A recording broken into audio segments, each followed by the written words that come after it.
सर्वांना सप्रेम जय भीम. मी प्राध्यापक प्रमोद विजयसिंह इनामदार, राहणार कळंबी, तालुका मिरज, जिल्हा सांगली. मी वीर शिधनाकांचा 12वा वंशज. ज्या वीर शिधनाकांनी आपल्या आयुष्यामध्ये, आपल्या इतिहासामध्ये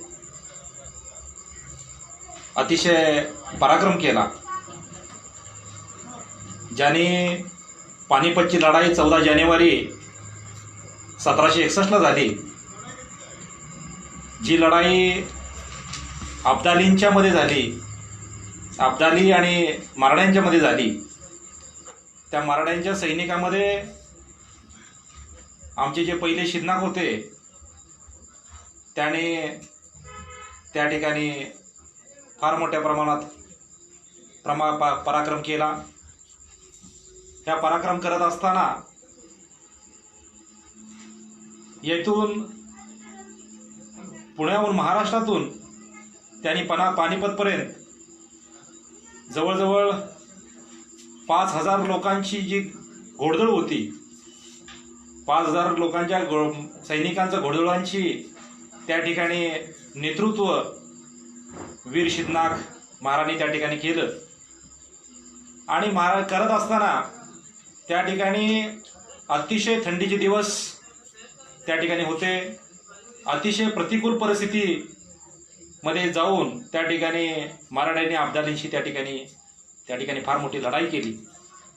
त्या लढाईमध्ये जे वीर शिधनाक होते त्यांनी एक बहुजन समाजाचं त्या ठिकाणी नेतृत्व केलं आणि जो परकीय हमला होता तो हमला परतवून लावण्याचं काम अब्दालींच्या विरोधात त्या ठिकाणी केलं. अब्दालींची त्या ठिकाणी लाखोंची त्या ठिकाणी लाखो प्रमाणात त्या ठिकाणी सैन्य त्यांचं होतं आणि मराठ्यांचं नियोजन शून्य असल्यामुळं त्या ठिकाणी आम्हाला पराभव पत्करावा लागला. या विषयावरती बऱ्याच ठिकाणी कादंबऱ्या विश्वासराव पाटलांनी वगैरे लिहिल्या, बऱ्याच लेखकांनी लिहिल्या आणि पानिपतचं युद्ध हे फार मोठ्या प्रमाणात त्या ठिकाणी इतिहासामध्ये गणलं गेलं. आणि त्यांचे वंशज म्हणून त्या ठिकाणी आम्हाला त्या ठिकाणी स्वाभिमान वाटतोय. त्या ठिकाणी पानिपतमध्ये हजारो सैनिकांचं त्या ठिकाणी शहीद झाले आणि त्या शहीद होताना आमचे जे पहिले शिधनाक होते ते त्या लढाईमध्ये शहीद होऊन गेलेले आहेत. या ठिकाणी आमचे जे दुसरे शिधनाक होते ते त्या ठिकाणी 11 मार्च 1795च्या त्या लढाईमध्ये त्यांनी भाग घेतला होता.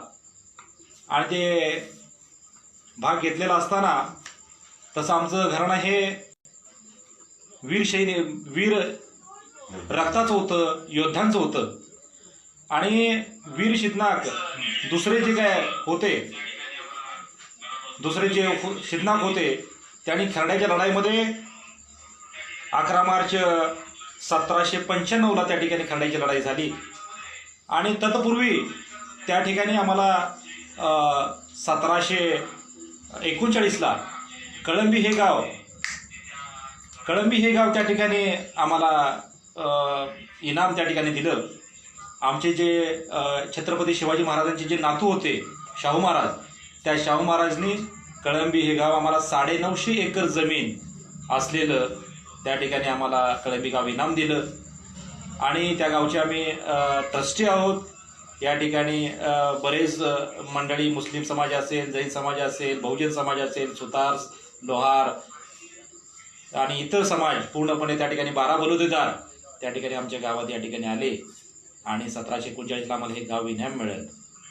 आणि मिळत असताना आम्ही त्या ठिकाणी नियोजनबद्ध काम या ठिकाणी करत असताना दुसरी जी लढाई या ठिकाणी झाली, खर्ड्याची लढाई 1795ला, त्यामध्ये आमच्या जे वीर शिधनाक जे दुसरे होते त्याने अतिशय मोठ्या प्रमाणात त्या ठिकाणी पराक्रम केला. आणि लढवय्ये घराणं असल्यामुळं त्या ठिकाणी पराक्रम खूप छान पद्धती केला. आणि त्या ठिकाणी घडलेली घटना अशी आहे की आमची त्या ठिकाणी आमची जे मराठ्यांचा जो तळ होता त्या मराठ्यांच्या तळामध्ये मागासवर्गीय समाजाचा सुद्धा त्या ठिकाणी तळ होता आणि ब्राह्मण समाजाचं सुद्धा काही लोक त्या ठिकाणी मॅनेजमेंटला होती. आणि ब्राह्मण समाजाचं असं मत होतं की आमची जी पंगत आहे ती फक्त आम्ही वेगवेगळी पंगत त्या ठिकाणी व्हावी, मागासवर्गीयांची वेगळी व्हावी, बहुजन समाजाची मराठ्यांची वेगळी व्हावी आणि त्या ठिकाणी ब्राह्मणांची वेगळी व्हावी. तर त्या ठिकाणी आमच्या सातारची जी गादीचे नेतृत्व करत होते त्यांनी शाहूंनी त्या ठिकाणी सांगितलं की ही पंगत आहे ती शूरवीरांची पंगत आहे, ज्याची तलवार खंबीर तो हंबीर, आणि या ठिकाणी कोणत्याही प्रकारे भेदभाव या ठिकाणी होणार नाही. सर्व समाजाचे जाती धर्माचे लोक या ठिकाणी एकत्र लढतायत, एक दिलानं लढतायत. ज्या त्याकडे ब्राह्मण ज्या ठिकाणी लढतायत त्या पद्धतीनंच मागासवर्गीय महार बटालियन असेल किंवा महार समाज असेल, सैनिक असेल, तो लढतोय. त्यामुळं आम्ही कुठल्या प्रकारची या ठिकाणी भेदभाव करणार नाही, सर्व पंक्तीला या ठिकाणी एकत्र बसलं पाहिजे असं मत त्या ठिकाणी सातारच्या गादीने त्या ठिकाणी सांगितलं होतं. पुढं जात असताना हे आमचं जे घराणं आहे ते वीर शिदनाकाचं ते ऐतिहासिक आणि लढवय घराणं असल्यामुळं या ठिकाणी जी आपली भीमा कोरेगावची जी लढाई झाली त्या भीमा कोरेगावच्या लढाईमध्ये फार मोठ्या प्रमाणामध्ये त्या पेशव्यांनी अत्याचार आणि अन्याय त्या ठिकाणी केला होता. आणि ह्या संदर्भात आमचे जे मोठे भाऊ आहेत मिलिंदजी इनामदार, जे दादासाहेब इनामदारचे नातू, आम्ही जो परिवार ह्या कळंबीमध्ये आहे जवळजवळ 200 लोक आम्ही या ठिकाणी राहतो इनामदार परिवारच्या वतीनं. पूर्वी आमचं आडनाव हे वाघमारे होतं, पण जे आम्हाला इनाम मिळालं, जे आम्हाला छत्रपती शाहूंनी इनाम दिलं, इनामदार आम्ही सरंजामदार झालो. या ठिकाणी आमच्या जे शेतसारा वगैरे आहे तो पूर्ण आमच्या नावावर त्या ठिकाणी आम्ही येत होता. आणि आजपर्यंत सुद्धा आम्ही या ठिकाणी ट्रस्टी म्हणून वगैरे काम करतोय आणि या गावची इनामदार म्हणून हे करतोय. तर आमचे जे थोरले सरकार आहेत, थोरले इनामदार आहेत, मिलिंद इनामदार माझे बंधू, ते या ठिकाणी 1 जानेवारी 1818चं जे या ठिकाणी लढाई झाली 11 तासांची त्या संदर्भात. जय भीम सर्वांना. मी मिलिंद राजाराम इनामदार, भीमा कोरेगाव युद्धाबद्दल आपल्याला बोलतो. भीमा कोरेगाव युद्धाबद्दल बरेच गैरसमज आहेत. हे सर्व सुरू करण्यापूर्वी मला अजय कुमार सरांचं आणि आमचे महेंद्र चापे सर जे आहेत आणि जगदीश ओवाळे साहेब यांचे खास करून आभार मानू वाटतात. कारण महेंद्र चापे सरांनी माझा परिचय अजय कुमार साहेबांशी करून दिला आणि अजय कुमार सरांनी आम्हाला लाईव्ह घेतलं लगेच की भीमा कोरेगावची लढाई संदर्भात तुम्ही बोलावं, तुम्ही लाईव्ह यावं. त्याबद्दल महेंद्र चापे सरांचे आभार मानावे तेवढे कमीच आहेत. आणि जगदीश ओवाळे साहेब बरेच व्हिडिओ भीमा कोरेगाववर झालेत आणि भीमा कोरेगाव सविस्तर माहिती जगदीश ओवाळे साहेबांनी संपूर्ण महाराष्ट्राला दिलेली आहे. त्याबद्दल त्यांचे आभार मानणं जास्त गरजेचं वाटतं.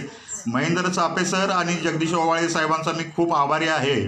आता भीमा कोरेगावच्या बाबत बोलताना एक गोष्ट आवर्जून सांगावीशी वाटते की 5 नोव्हेंबर 1817 रोजी येरवड्याची लढाई झाली होती आणि 6 नोव्हेंबरला ती लढाई पेशवे हारले. त्यानंतर खडकीची लढाई झाली. त्या खडकीची लढाईसुद्धा पेशव्यांचा पराभव झाला आणि हे दोन्ही पराभव झाल्यानंतर बाजीराव पेशवा घाबरला आणि बापू गोखले आणि बाजीराव पेशवे यांनी जे महाराष्ट्रातले शूर सरदार आहेत त्यांची एक बैठक बोलवली की बाबा इथून पुढच्या काळात कसं वाटचाल करायची, सगळीकडे पराभव व्हायला लागलेत आपले. तर त्या बैठकीला महारांचा प्रतिनिधी म्हणून वीर शिदनाक हजर होते. ही 1817ची गोष्ट 5 नोव्हेंबरची. 5 नोव्हेंबरला शिदनाक महाराजांनी बाजीराव पेशव्यांना हे सांगितलं की आम्ही तुमच्या बाजूने लढायला तयार आहोत, पण आमच्या समाजाच्या गळ्यात जे मडकं आणि पाठीवर खराटा आहे तो तुम्ही काढावा आणि आम्हाला सन्मानाची वागणूक मिळावी. आतापर्यंत आम्ही तुमच्या बाजूने लढलेलो आहे, बरेचसे पराक्रम गाजवलेले आहेत, बऱ्याचशा लढाई जिंकलेल्या आहेत आणि आम्हाला सन्मानाची वागणूक इथं मिळत नाही. प्रत्येक पावलाला आमचा अपमान होतो. त्या संदर्भात त्यांनी बाजीराव पेशव्यांना सांगितलं की बाबा आम्हाला सन्मानाची वागणूक मिळावं आणि आमच्या समाजाच्या गळ्यात जे मडकं आहे आणि पाठीवर खराटा आहे तो तेवढा काढावा नाही, त्यांना माणूस बनवून माणसात घ्यावं. या संदर्भात त्यांना बाजीराव पेशव्यांना विनंती केली असता ती शिदनाकांची मागणी बाजीराव पेशव्यांनी धुडकावून लावली. धुडकावून लावल्यानंतर वीर शिदनाक रागाने बाहेर आले आणि त्यांची जी 500 कार्यकर्त्यांची फौज होती त्यांना सांगितलं बाबा आपला इथं अपमान झालेला आहे आणि आता आपण काय करायचं. ही 12 नोव्हेंबर 1817ची गोष्ट आहे. त्यानंतर त्यांनी असा निर्णय घेतला की आता आपण इंग्रजांना जाऊन मिळायचं. लोक म्हणतात की लगेच कसं काय इकडे गेले. 2 महिने आधी ते इंग्रजांना जाऊन भेटले आणि भेटले असताना की भीमा कोरेगावची लढाई वगैरे काही नव्हतं त्यावेळेला. 2 महिने आधी जाऊन भेटले होते. आणि हे 2 पराभव झाल्यानंतर पेशव्यांनी काय केलं की बरीचशी फौज मोठी गोळा करून आता इंग्रजांवर हल्ला करायचा असं ठरवलं होतं. आणि ते ठरवलं असताना 2 महिन्यात त्यांनी सगळी 28,000ची फौज गोळा केली आणि भीमा कोरेगाव नदीच्या काठी हे भीमा कोरेगावचं युद्ध झालं. इंग्रज आणि भीमा कोरेगाव हे पेशव्यांमध्ये युद्ध सुरू झालं. पहिली जी तुकडी होती ती 500 जणांचीच होती आणि त्यात पहिली तुकडी इंग्रजांची 31 तारखेला ही लढाई सुरू झाली आणि त्या पहिल्या तुकडीला थोडं माघार रेटलं पेशव्यांच्या सैन्याने. आणि बर म्हणून जे कॅप्टन होते त्यांनी स्टॅटन नावाचा जो सेनापती होता त्यांच्या हाताखाली वीर शिदनाक काम करत होते, म्हणजे त्यांच्याकडे होते. त्या स्टॅटनला लकोटा पाठवून सांगितलं की बाबा तुमची महार बटालियनची तुकडी पटकन इकडे घेऊन या. 27 त्यावेळेला ही तुकडी शिरूरला होती. शिरूरहून रात्री 9 वाजता निघालेले आणि ते निघाले आणि ते पळत सुटल्यासारखं भीमा कोरेगावला निघाले होते. पळत सुटल्यासारखं म्हणजे काय, पेशव्यांविरुद्ध चीड निर्माण झालेली होती. पावला पावले आम्हाला अपमान, गळ्यात मडकं, पाठीवर खराटा, अगदी कुत्र्या मांजरांच्या पेक्षा आमच्या महार समाजाची हालत त्यावेळेला बेकार होती.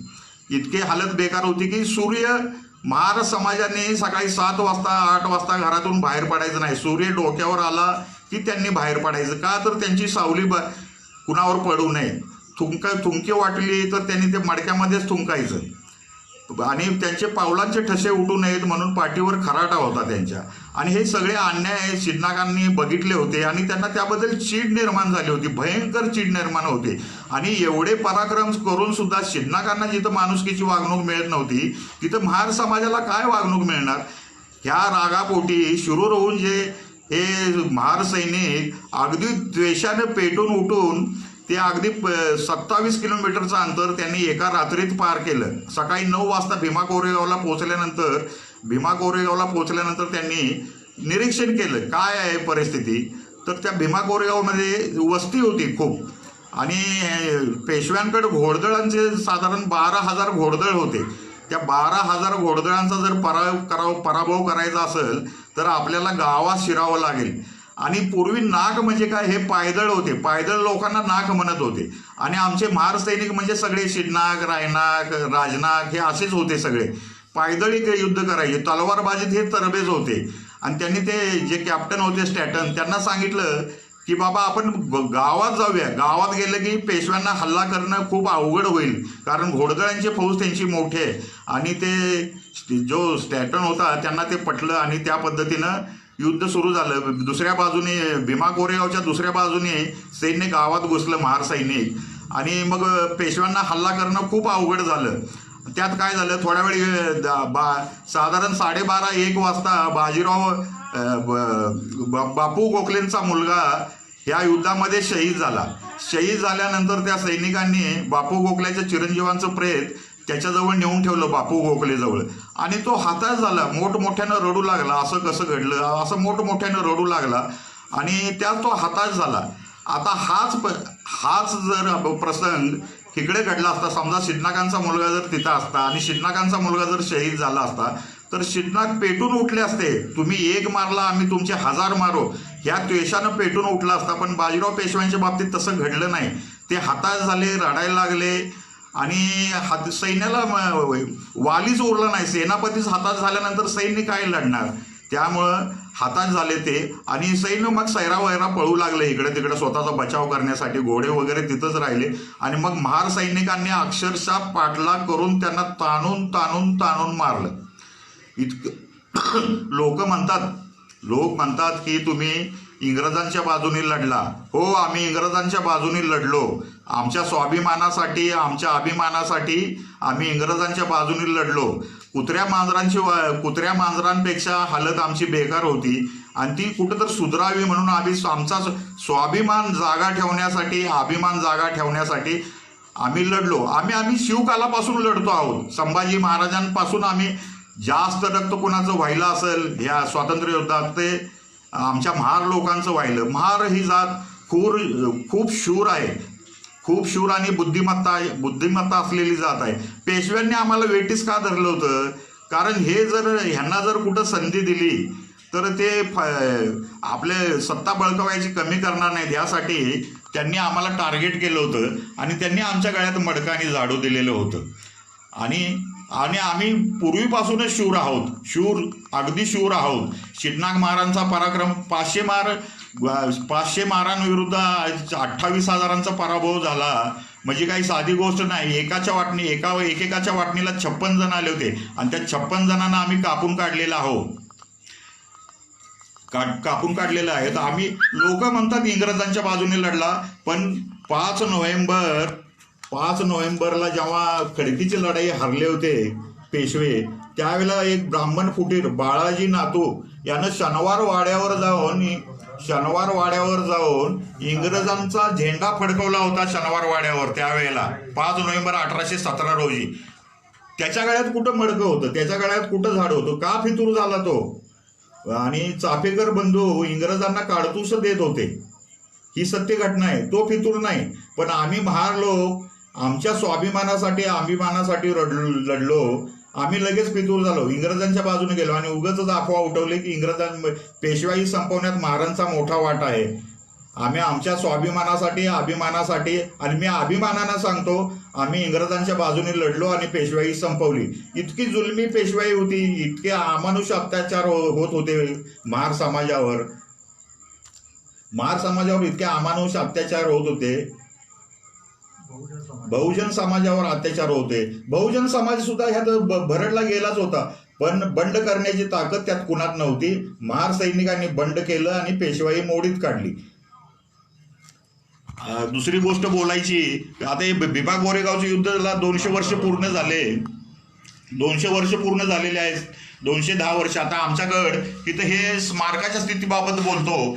ही शिवनागांचं स्मारक आहे. आम्ही जे बसलोय ते शिवनागांचं स्मारक आहे. ह्या शिवनाग स्मारकामध्येच आम्ही बसलेलो आहोत. भीमा कोरेगाव युद्धात वापरलेलं शिवनागांनी जो झिरोटोप वापरला होता, तो झिरोटोप आता मी तुम्हाला दाखवतो इथं. आम्ही आता याला 210 वर्ष झालेले आहेत. हा शिवनागांनी वापरलेला झिरोटोप आहे. हे चिलकत म्हणत होते पूर्वी, हे ह्याच्यावर वापरायचे डोक्यावर युद्धाच्या वेळेला. हे चिलकत आहे त्यांचं. आता हे झिजून खूप लांब होतं, झिजून खूप लहान झालेलं आहे. आणि हे बघा, तुम्हाला दिसत असेल आता, हा झिरोटोप आहे, शिवनागांनी भीमा कोरेगावच्या युद्धात वापरलेला. त्यानंतर ही कपाळपट्टी आहे, कुठं तोंडावर मार वगैरे लागू नये म्हणून वापरलेलं. आणि हा बेल्ट, ते मारत होते असं, ह्याच्यावर घोड्यावर बसून मारायचे.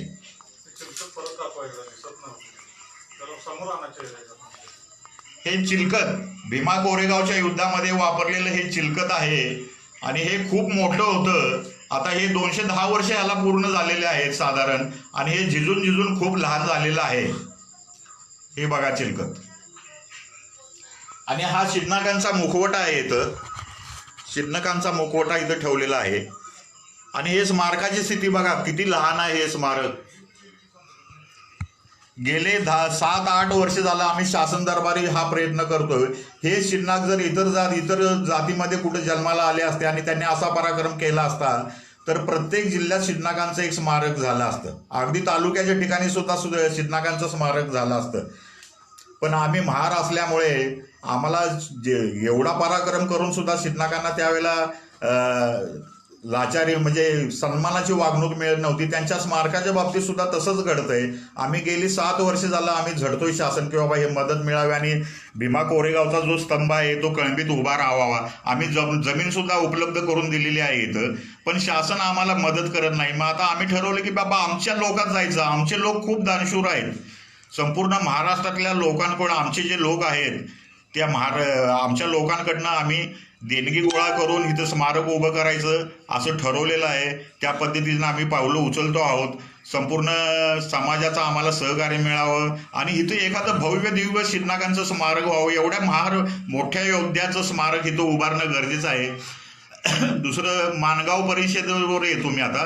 माणगाव परिषदेचे भीमा कोरेगाव झाल्यानंतर माणगाव परिषदेचे जे स्वागताध्यक्ष होते ते माझे आजोबा होते, दादासाहेब इनामदार. आणि शाहू महाराजांनी बाबासाहेब आंबेडकरांचं वय त्यावेळेला 30 वर्षाचं होतं. 30व्या वर्षी शाहू महाराजांनी पुढाकार घेऊन माणगावला जी परिषद घेतली होती त्या माणगाव परिषदेचे स्वागताध्यक्ष म्हणून आमचे दादासाहेब इनामदार होते, माझे आजोबा. मग कोल्हापूर जिल्हा एवढा मोठा आणि त्यातून एक कळंबी गावच्या एका दादासाहेब इनामदारांना स्वागताध्यक्ष कसं काय केलं हा एक चर्चेचा विषय होता त्यावेळेला. पण भीमा कोरेगावचा पराक्रम शाहू महाराजांनी ऐकला होता, वाचला होता, म्हणून त्यांनी दादासाहेब इनामदारांना त्या माणगाव परिषदेचं स्वागताध्यक्ष नेमलं आणि आम्हाला हे गाव इनाम मिळालेलं आहे. मी इथला 4 देवस्थानचा ट्रस्टी आहे. साधारण आमची 100 एकर जमीन ह्या ट्रस्टींकडे अडकलेली आहे. का तर महाराजांचा निवद देवांना चालत नाही म्हणून असे आम्ही इथलं पुजारी नेमलेले आहेत आणि त्या पुजाऱ्यांकडे आमची साधारण 100 एकर जमीन ती कसतात आणि देवाची उदरनिर्वाह करतात. आम्ही देव वगैरे मानत नाही, पण आता इनामदार घराणं आहे म्हटल्यानंतर मानपान वगैरे आहेत म्हणून आम्हाला ते सांभाळावं लागतं. आता आंबेडकर साहेबांचे, बाबासाहेब आंबेडकरांचे आणि आमचे किती क्लोज रिलेशन होते त्या संदर्भात आमचे बंधू प्रमोद इनामदार बोलतील.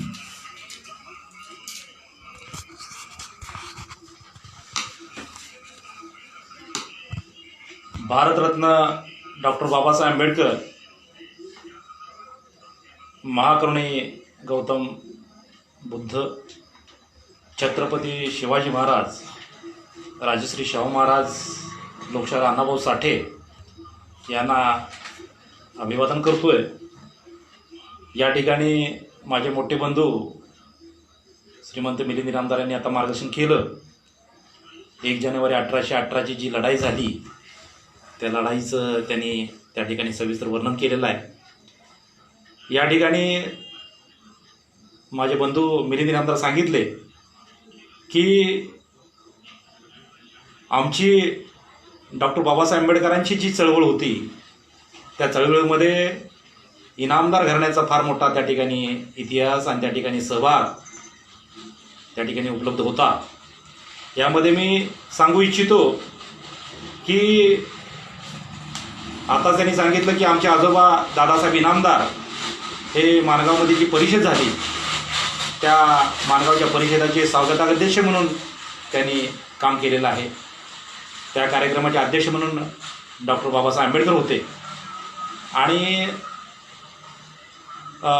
राजश्री शाहू महाराज हे त्या ठिकाणी प्रमुख उपस्थिती म्हणून होते आणि तिथूनच त्या ठिकाणी ही भारतभर महार चळवळ जी होती, महार परिषद होती ती त्याची सुरुवात झालेली आहे. त्यानंतर डॉक्टर बाबासाहेब आंबेडकरांच्या चळवळीमध्ये 1 जानेवारी 1818च्या युद्धानंतर, लढाईनंतर प्रतिवर्षी भारतरत्न डॉक्टर बाबासाहेब आंबेडकर हे 1 जानेवारीला ज्या ठिकाणी आपल्या पेशव्यांच्या विरोधात जी लढाई झाली त्या लढाईमध्ये जे हुतात्मे झाले त्या हुतात्म्यांना जी मानवंदना देण्यासाठी डॉक्टर बाबासाहेब आंबेडकर त्या ठिकाणी जात होते आणि त्या ठिकाणी आमचे इनामदार कुटुंबाचे लोकसुद्धा त्या ठिकाणी, आमचे पूर्वज त्या ठिकाणी जात होते आणि त्या ठिकाणी भारतरत्न डॉक्टर बाबासाहेब आंबेडकर त्या ठिकाणी त्यांचं स्वागत वगैरे करायचे इनामदार कुटुंबाचं.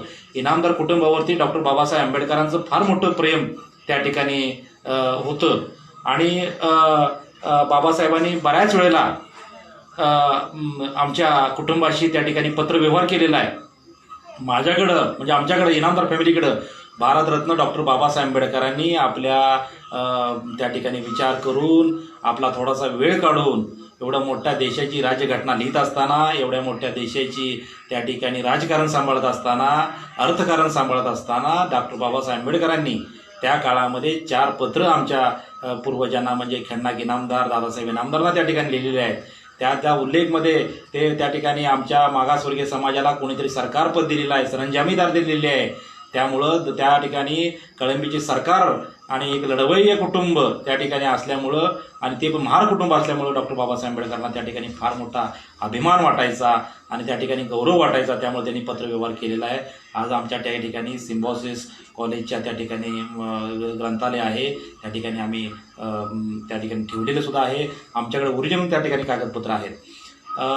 ज्यावेळेला डॉक्टर बाबासाहेब आंबेडकरांचं बहिष्कृत भारत वगैरे पत्रक त्या ठिकाणी यायचं आणि जो पेपर यायचा वर्तमानपत्र, त्या वर्तमानपत्रामध्ये डॉक्टर बाबासाहेब आंबेडकरांच्या संपादकीय वर्तमानपत्रामध्ये आमच्या घराण्याच्या ज्या महिला होत्या त्या पूर्वीपासून सुशिक्षित होत्या आणि आमचं घराणंसुद्धा पूर्वीपासून सुशिक्षित आहे. आणि आमच्या महिलांनी सुद्धा त्या ठिकाणी बहिष्कृत भारतामध्ये लेख लिहिलेले आहेत. तुम्ही जर उल्लेख पाहिला तर त्यामध्ये बहिष्कृत भारतामध्ये इनामदार नावाच्या महिला आणि इनामदार नावाचे खन्नाक इनामदार असतील किंवा त्या ठिकाणी मालतीताई इनामदार असतील, अशा महिलांनी सुद्धा त्या ठिकाणी लेख त्या ठिकाणी लिहिलेला आहे. डॉक्टर बाबासाहेब आंबेडकर ज्यावेळेला याला यायची मिरजेला, त्या ठिकाणी मिरजेच्या त्या ठिकाणी महार जमिनी संदर्भात केस एक चालली होती सांगली कोर्टामध्ये, मिरज कोर्टामध्ये. त्यावेळेला बाबासाहेब ते लढण्यासाठी त्या ठिकाणी यायचे आणि हे येत असताना त्या ठिकाणी आमच्या घराण्याची त्या ठिकाणी विचारपूस आणि आमच्या कार्यक्रमाचे अध्यक्ष वगैरे त्या ठिकाणी आमचे पूर्वज हे असायचे. या ठिकाणी मी सांगू इच्छितो की त्या ठिकाणी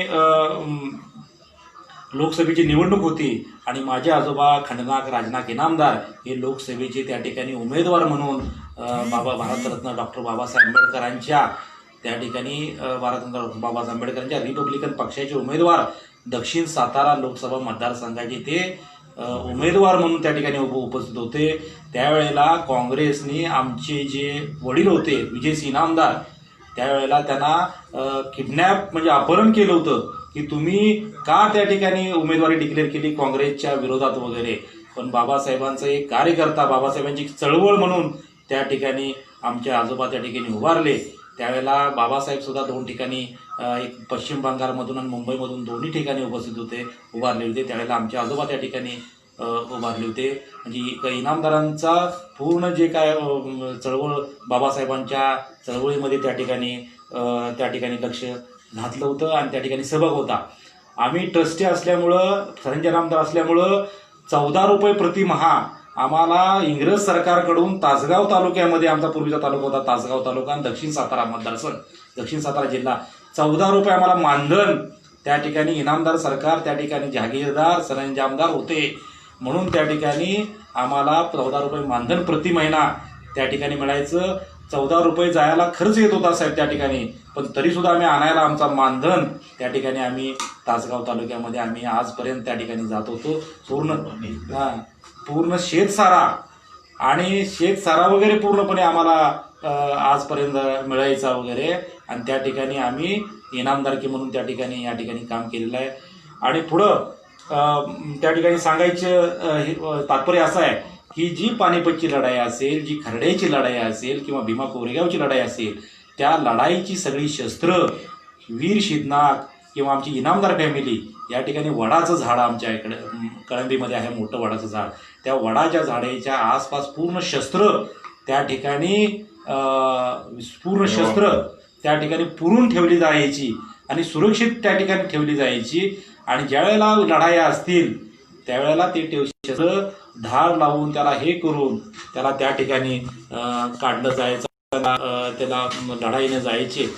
ज्या पद्धतीनं छत्रपती शिवाजी महाराज, ज्या ठिकाणी छत्रपती शिवाजी महाराजांनी त्यांनी आपली लढाई केली आणि छत्रपती शिवाजी महाराजांनी त्या ठिकाणी महाराष्ट्र असेल आणि देशामध्ये बहुजन समाजाचं काम नेतृत्व केलं, बहुजन समाजाला घेऊन काम केलं आणि बहुजन समाजासाठी छत्रपती शिवाजी महाराजांनी ज्या पद्धतीने काम केलं त्याच पद्धतीनं बहुजन समाजाची त्या ठिकाणी आन बाण वर्गीयांचं जे काय नेतृत्व करण्याचं काम त्या ठिकाणी तलवारीनं आणि भाल्यानं जे केलेलं आहे, ती लढाई ती वीर शिदनाकांनी मार मांग ढोर चांबार साळी माळी तेली तांबुळी वंजारी पिंजारी ह्या सर्वांचं जे नेतृत्व करायचं काम हे वीर शिदनाकांनी त्या काळामध्ये कुठल्याही प्रकारे न भीता न डरता त्या ठिकाणी नेतृत्व त्या ठिकाणी केलेलं आहे.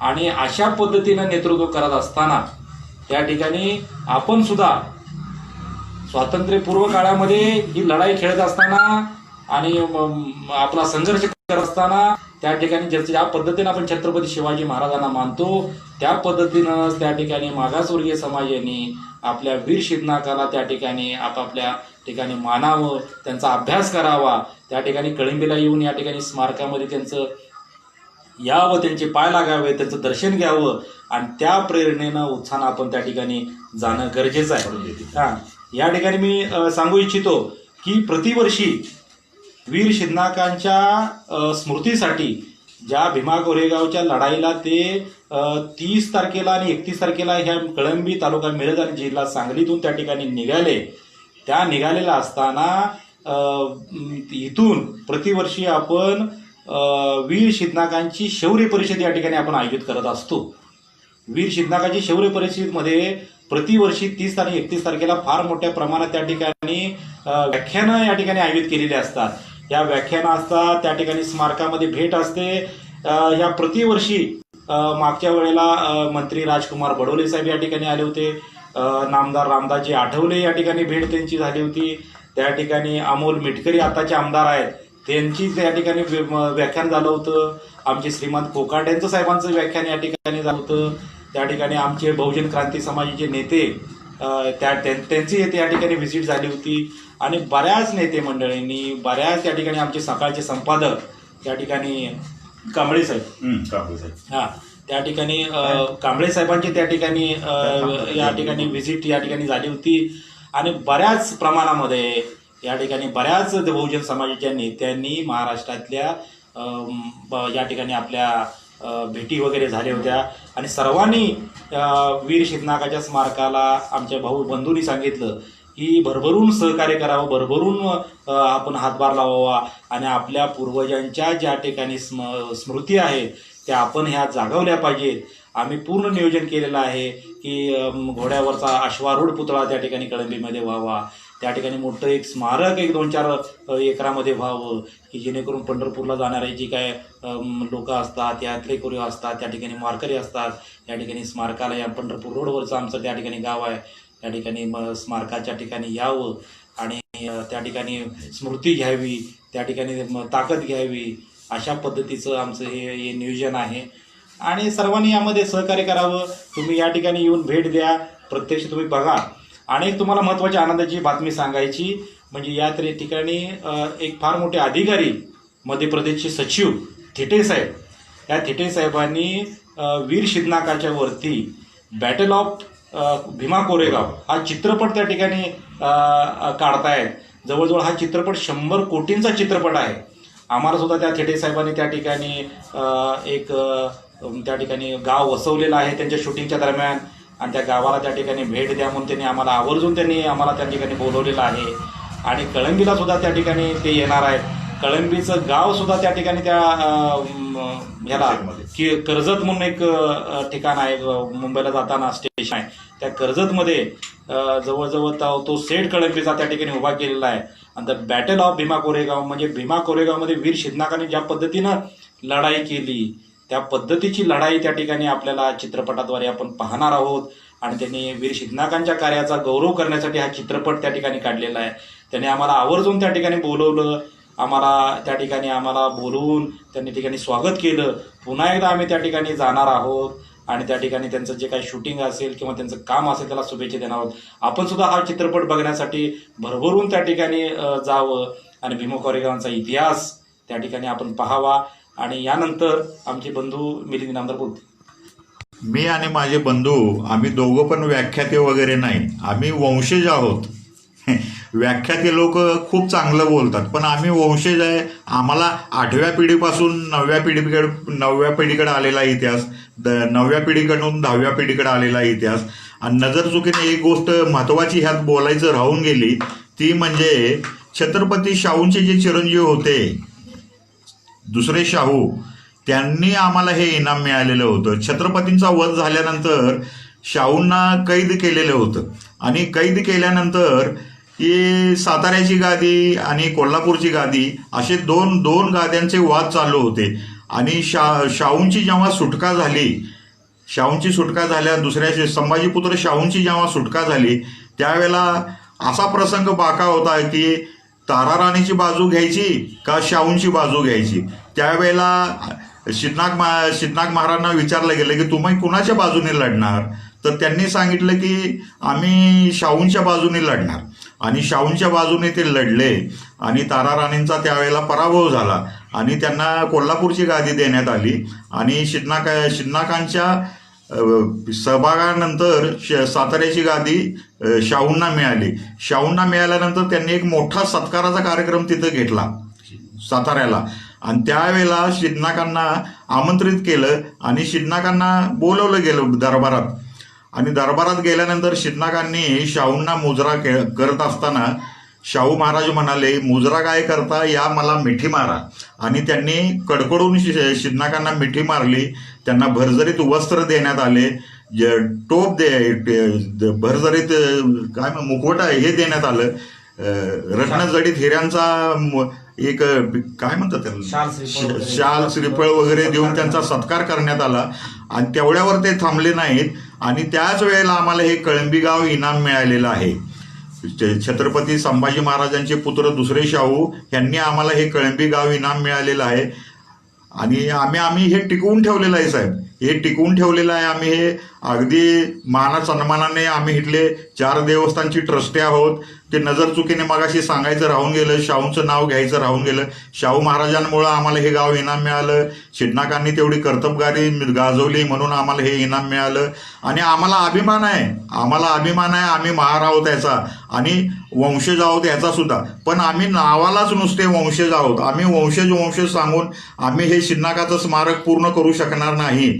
या शिदनाका स्मारकांसाठी आपल्या संपूर्ण महाराष्ट्रातून लोकांनी मोठा प्रतिसाद द्यावा. आणि अगदी ईर्षेनं शिदनाक जसे भीमा कोरेगावचं युद्ध लढले ईर्षेनं, त्या पद्धतीनं 28,000 पेशव्यांचा पराभव केला. पेशवाई संपवली, स्वाभिमानानं लढले, अभिमानानं लढले, कुणाच्या ताटाखालचं मांजर झाले नाही. त्यामुळं आज सुद्धा शिदनाकांचं नाव घेत असता आपलं रक्त सळसळतं, खूप सळसळतं रक्त.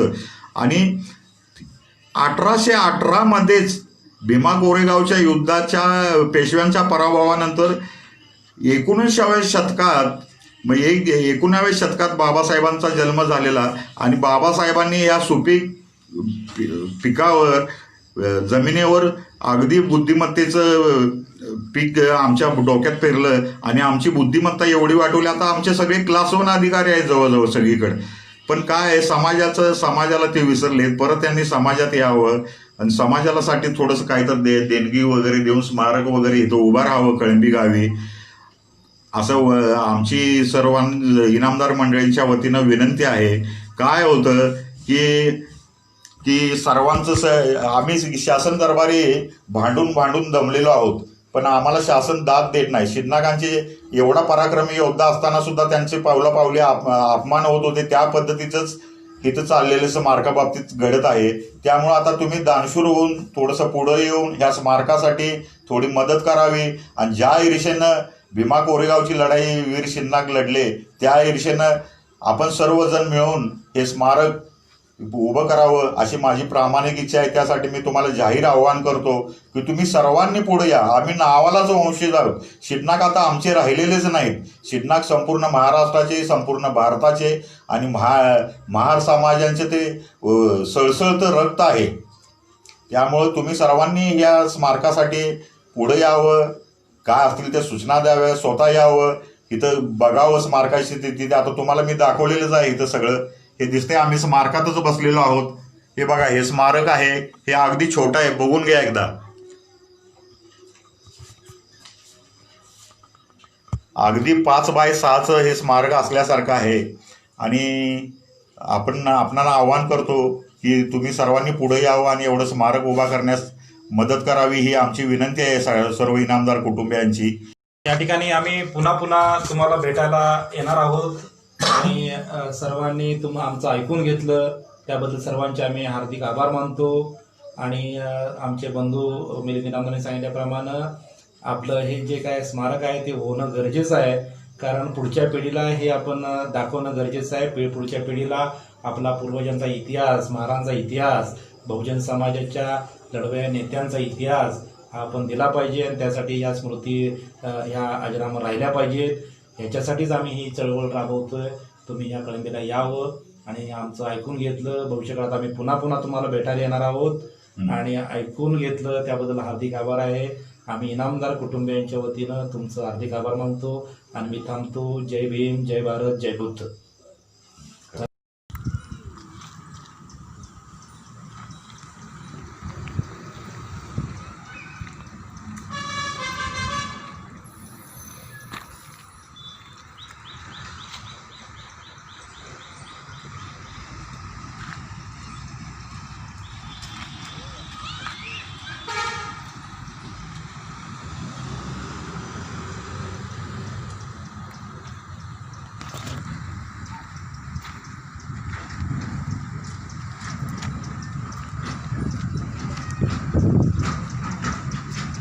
आपण आता पाहिलं की ही शाळा आता ही जागा आता मराठी शाळेला दिलेली आहे.